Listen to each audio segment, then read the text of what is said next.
The concept behind this sculpture is pretty simple.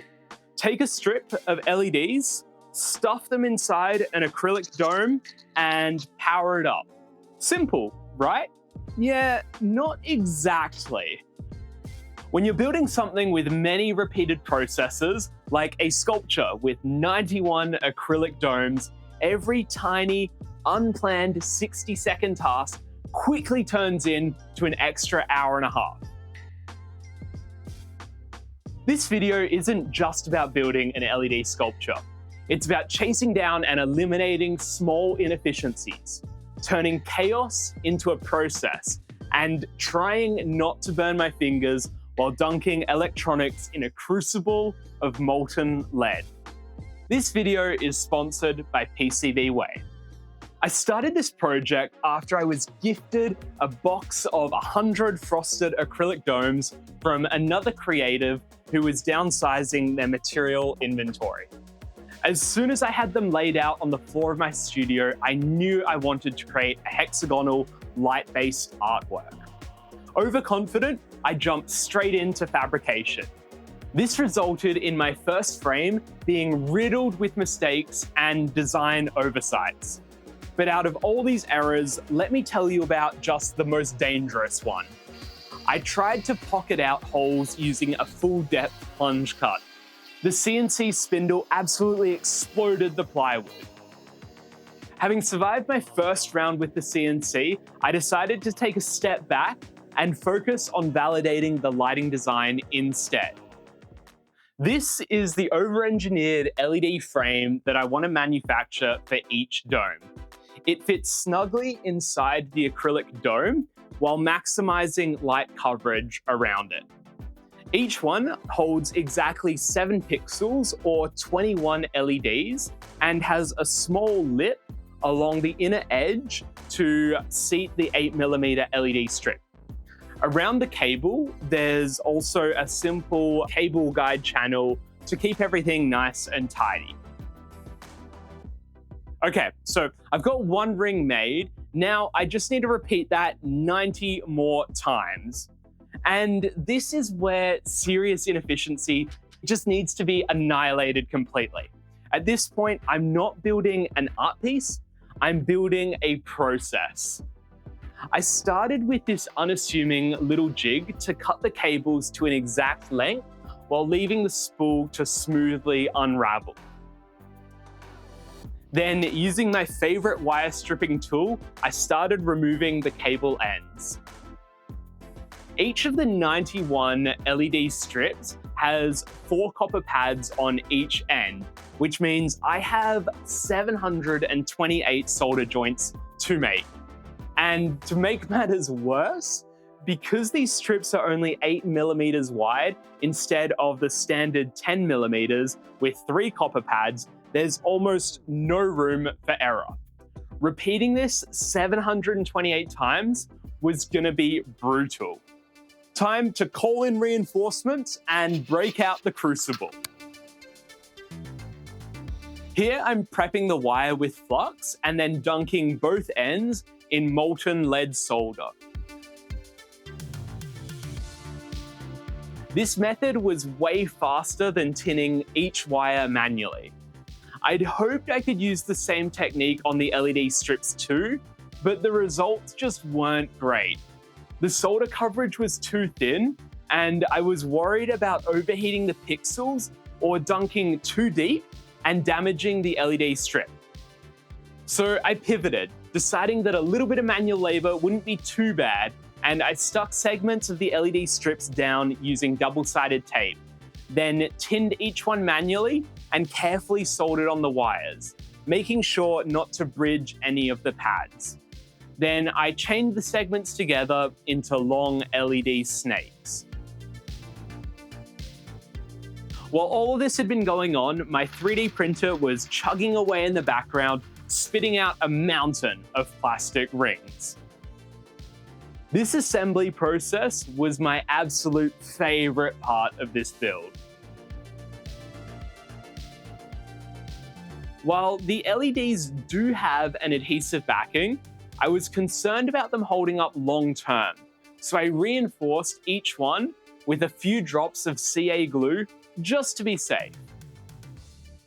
After building 91 of those LED rings by hand, you might be wondering, isn't there a better way? And there is. It's what I'm working on for version 2 of this sculpture with the help of this video's sponsor, PCBWay. I'm currently designing a custom PCB with the LEDs mounted directly on the board, but I'm not stopping there. Each board will also include a pair of infrared LEDs and receivers, enabling every dome to detect motion and react as you wave your hand in front of the sculpture. And here's where PCBWay comes in. Not only do they fabricate custom-shaped boards for incredibly low prices of just $5 for 10 boards, but they also offer PCB assembly services. That means once I finalize my design, they can help me manufacture all 91 boards, fully assembled and ready to go. This is going to save me hours of soldering, ensures repeatable precision, and opens the door to much more complex designs. So whether you're looking to have a PCB fully assembled for you, or you want a budget-friendly board that you can assemble and populate yourself, I can't recommend PCBWay's services enough. They've helped me fabricate over a dozen different board designs already, all with consistent, reliable quality. So when you're ready, click the link in the description, head over to PCBWay, and bring your designs to life. With the LEDs complete, it was time to redeem myself on the CNC. The new design consists of 2 hexagon panels. The back panel is a flat surface for mounting the LED rings with notched cable pass-throughs between the domes, and an extended diagonal channel for 12-volt power injection. The front panel has cutouts for the domes and recessed shoulders to hold them securely in place. The entire structure is bolted together with threaded inserts with added T-nuts for mounting on French cleats. There's even a groove cut around the border to fit a rubber gasket for outdoor waterproofing. That last part, the gasket, turned out to be a complete flop, but more on that a little later. This time around, instead of pocketing out each hole and sending chunks of wood flying everywhere, I cut around the edge of each hole, leaving a pair of small tabs to hold the disc in place. After the CNC job finished, I removed the tabs and the discs using a flush trim bit on a hand router. If assembling the LED rings was my favorite part of this build, then mounting them on the wood was easily my least. My design called for each one to be secured with 5 tiny Phillips head screws. Using a drill helped speed things up a little bit, but I still ended up stripping a ridiculous number of the screws in the process. Eventually, I decided that 5 screws was serious overkill, and most of the rings are just secured with 2 or 3. The final step in the lighting phase involved running power injection cables to keep the 12-volt LED strips bright and consistent. The specifics of this are a little bit outside the scope of this video, but I may make a separate one all about power injection best practices. Same goes for the control box. I may cover them in a future video, but for this one, the priority is just keeping everything waterproof. That means a sealed enclosure with proper cable glands to protect the dig quad controller inside and just keep everything completely dry. I'm absolutely obsessed with how this dark wood stain turned out. The rich contrast it creates against the white acrylic domes is just spectacular. I'm really happy with it. I originally designed the panels with a gasket channel to prevent water ingress when exhibited outdoors, but that plan didn't really work. I didn't leave enough space for the gasket to compress, and I could never get a consistent seal all the way around the perimeter.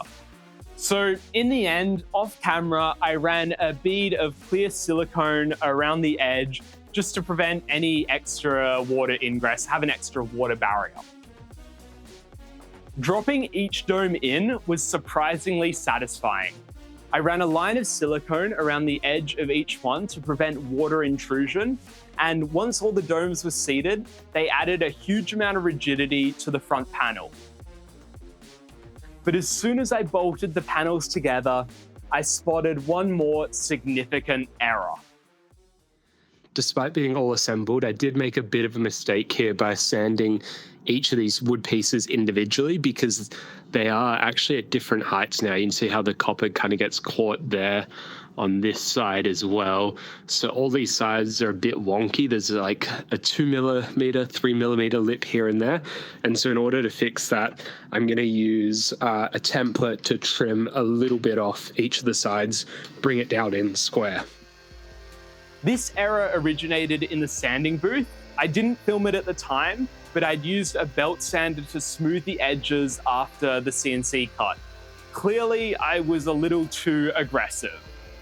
After everything was finished, I used French cleats to mount the sculpture on a freestanding frame, as this was originally built for exhibition at outdoor events. Though maybe in the future, I'll end up mounting this as a permanent display on one of the walls.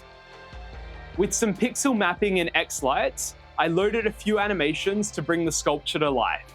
I'd love to explore some audience interactivity in the future, either with a motion capture camera mounted directly above the sculpture or with those custom PCBs with infrared sensors that I was talking about. I hope you've enjoyed following along with this build and maybe picked up a technique or two along the way.